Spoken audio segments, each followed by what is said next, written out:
I'm Liz, and welcome to Believe in Yourself.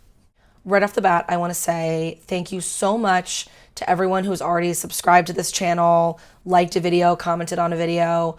I so appreciate it. I've really enjoyed this experience so far, and I just can't wait to get more recommendations and talk to everyone and hear from all of you. Thank you so much. If you're new to the channel, this is Believe in Yourself, and we're talking about books. So I'm not doing current books this episode. Actually, I want to take a time machine to 2018, a whole 2 months ago, not even 2 months ago, and talk about some of my favorite books from last year. To be clear, these are books published in 2018. These are not my top 5 books I read last year. They were all ones I really loved. So the first of these books I want to talk about is I'll Be Gone in the Dark by Michelle McNamara. This is a true crime book. It's nonfiction about the identity of the previously unknown Golden State Killer. He was a very famous, unsolved serial rapist and killer. And he actually, right after this book was published, his identity was discovered. For true crime buffs, it was like the biggest thing to ever happen. It was such a big deal.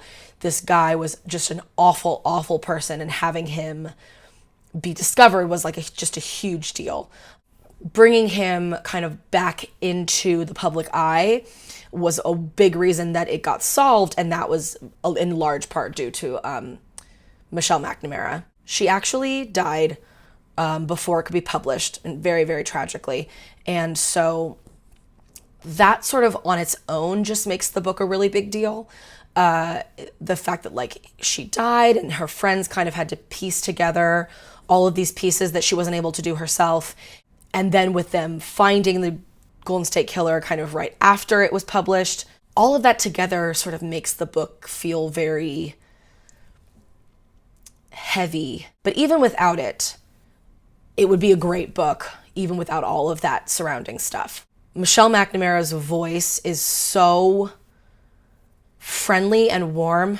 You really feel like you get to know her as you're reading it. Not only is it just an incredibly exhaustive account, just research-wise, of the Golden State Killer's movements through these specific areas. Another big thing about him was that he was considered at least two different serial killers / rapists, and then it took a lot of research to realize that they were actually probably the same person. But beyond that aspect of it, it's also like a really beautiful kind of memoir about her and her childhood and growing up.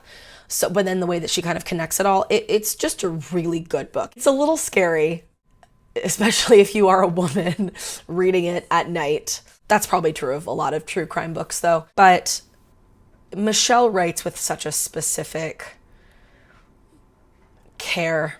So if you're into true crime, I'm sure you've actually already read it. It was like the biggest true crime book to come out in the past few years. I would highly recommend it. And it doesn't require any kind of prior knowledge going into it. So if you're trying to get into true crime, or you're just curious what everyone's talking about, especially because I imagine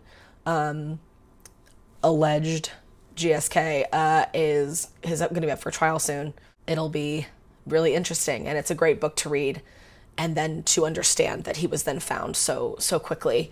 The next book I'm going to talk about is Leah On The Offbeat by Becky Albertalli. I think I actually mentioned this last time. Leah On The Offbeat is the sequel to Simon versus the Homo Sapiens Agenda, which became beloved film Love, Simon, which I have seen 6 times since it came out last year. It's fine.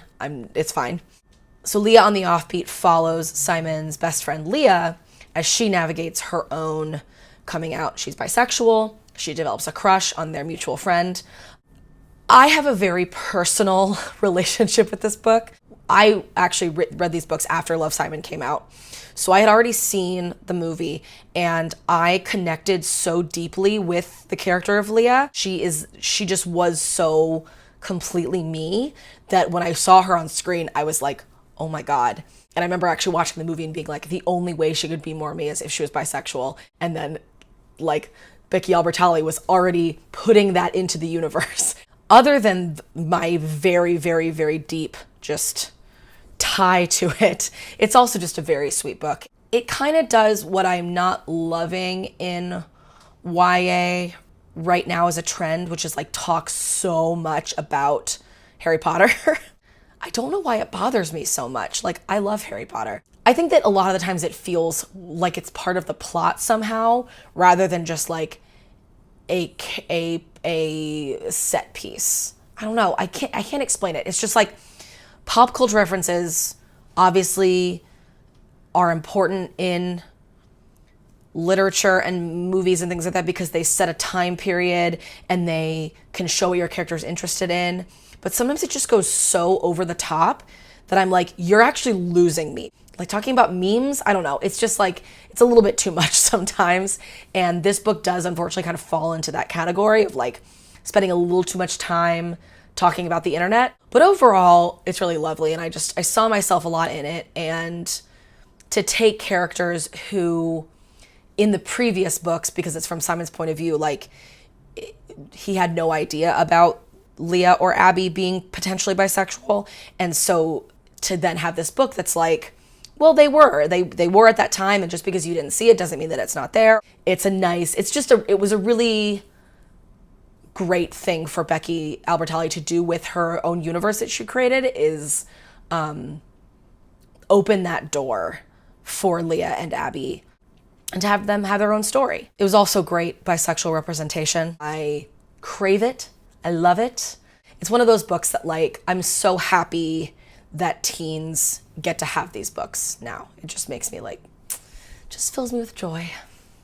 The third book I'm going to talk about I actually have with me because I own it. It is Less by Andrew Sean Greer. This book actually won the Pulitzer Prize last year. It's about a writer whose ex-boyfriend is getting married, so he kind of, to deal with that, he sets off on this kind of like world tour. All the people who've ever asked him to read a segment of his next book or do a talk or a lecture or whatever, he's like, yes to all of them now, so I can just like get out of the country and not think about my ex-boyfriend getting married, and meeting all these people along the way, these little adventures and stuff. And it's really funny because when I was reading it, I was like, why on earth did this win the Pulitzer? It's fun and it's good, but it's not like, it's not great. Sometimes you read a book and you're like, oh my God, every moment of this is just like so beautiful. Like I was talking about last week with the Goldfinch.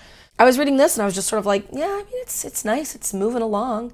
It's short, you know, like I just couldn't figure out what was so great about it. And then 6 months later, I was still thinking about it. So I think that must have been part of it. It really sits with you. That's sort of what I've realized. Some of the language and phrases that I had sort of written off as just being sort of like, yeah, you know, it's fine, have really stuck with me. And I'm actually going to read one for you because it is like my number one favorite quote from this book. I just think it's beautiful. He kisses, how do I explain it? Like someone in love, like he has nothing to lose. Like someone who has just learned a foreign language and can only use the present tense and only the second person. Only now, only you. There are some men who have never been kissed like that. There are some men who discover after Arthur Less that they never will again. Again, something that I find myself coming back to all the time and really like loving. And it's a beautiful love story. It's one of those things where like the end happens and it's sort of what I've been hoping for all along, and then like it delivers, and it's just beautiful. It's sweet. And I think that actually what I've come to love about it winning the Pulitzer is that it's not about anything like huge or dramatic or traumatizing or like war or, you know, any of those things that I sort of associate with like, this book won the Pulitzer Prize. It's just like a sweet book about being in love and like being sad. It was just really, really beautiful in a way that I didn't expect and in a way that I have not been able to shake. The next book I'm going to talk about is An Absolutely Remarkable Thing by Hank Green. I was very wary of it, and I'm not really even sure why, except that I know that this is Hank Green's first novel, so I just wasn't sure if it was going to be like kind of, I guess, hackneyed. But it's really lovely. It's about a young woman who's coming home from work and sees a giant robot standing on the sidewalk and thinks it's like a piece of abstract art, and so takes a video with it and then goes to bed, and the next morning that video is like unbelievably viral. And because it's like nobody knows where these giant robots came from and there's one in every city, she sort of becomes the eye in the storm of what this robot is like doing to the world. She's kind of at the center of like this maelstrom. She's going on interviews and she has her, she makes videos and her YouTube channel's blown up and she gets extremely famous very quickly. She's got like people in her ear giving her advice and she's trying to stay true to herself and her friendships and her relationship, and it's really hard. It especially digs into what internet fame is like in like today's world, and it's very different than the kind of fame that maybe like a movie star or a musician would have. I thought it was very thoughtful, and it would have been really easy to have this kind of story be really obvious and cliche. There's a lot of direct parallels to like political things that are going on today, and that could have just fallen so flat and been like, yeah, we get it. Two opposing sides, no one will listen to each other, blah, blah, blah. But it didn't. It was like really thoughtful and dealt with those issues without being like, it's a metaphor. So I was like totally blown away, totally loved it. There's a line at the end where I read it and then like burst into tears, just like pouring from my eyes. So that was such a welcome surprise, and I really enjoyed it. The last book I'm going to talk about is The Witch Elm by Tana French. If you haven't read any Tana French, run, don't walk to your nearest bookseller / library and find any one you can. There are 6 before The Witch Elm, and they're the first 6 are loosely connected by the fact that they're all about the Dublin murder squad. This one is the first one that she's written that is not connected. I've read all 6. I'm obsessed with them. I love them.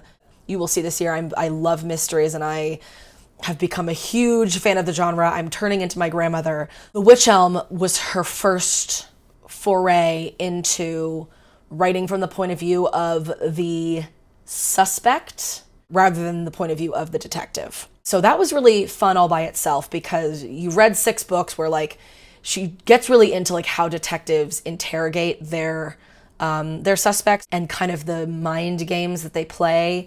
And then so when you read the detectives interviewing the main character of The Witch Elm, Toby, you're like, I know what you're doing. And I don't want to say too much about the plot, because it's very layered and there's like almost 2 inciting incidents. I have to really like dig in structurally to what is the actual inciting incident. I really loved this. I probably didn't like it as much as some of her other novels. The Secret Place and The Trespasser are my favorites of her first 6 Dublin Murder Squad books. But this is really, it's still up there because it's really interesting and the plot plays out in a way that I just like didn't expect. It is a mystery. It's absolutely a mystery, but it may not be the whodunit, the thing, the explanation may not be like the most important piece of it, which I also think is rare for a mystery. Which is also great because obviously if you're reading a mystery and you're like, I know who it is, and then the rest of the book is like, well, cool. If you know who it is, it completely ruins the entire experience for you. That is not what this is.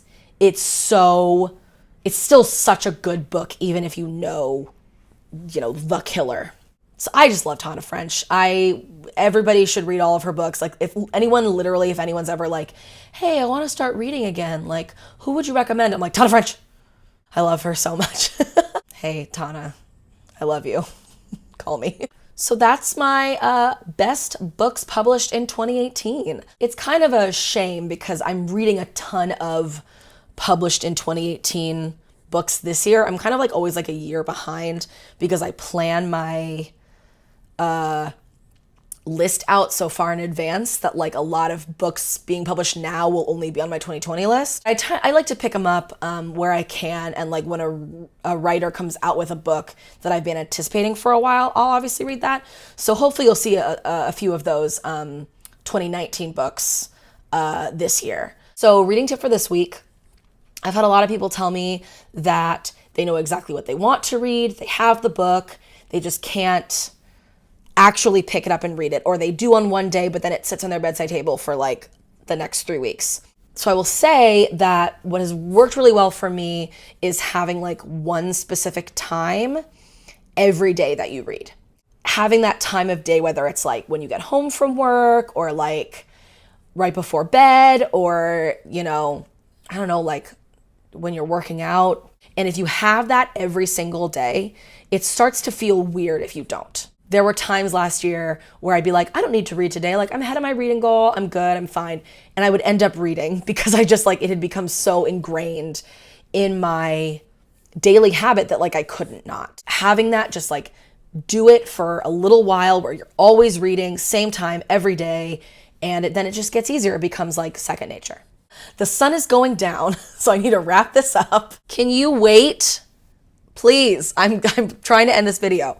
Thank you so much again to everyone who has subscribed. If you're new, please subscribe, like this video, leave me a comment. I've already had some suggestions, recommendations for books to read, and I am incorporating them into the list. So if you've got anything that you want to see me talk about, please tell me. I am always adding to that pile. And until next time, leave it.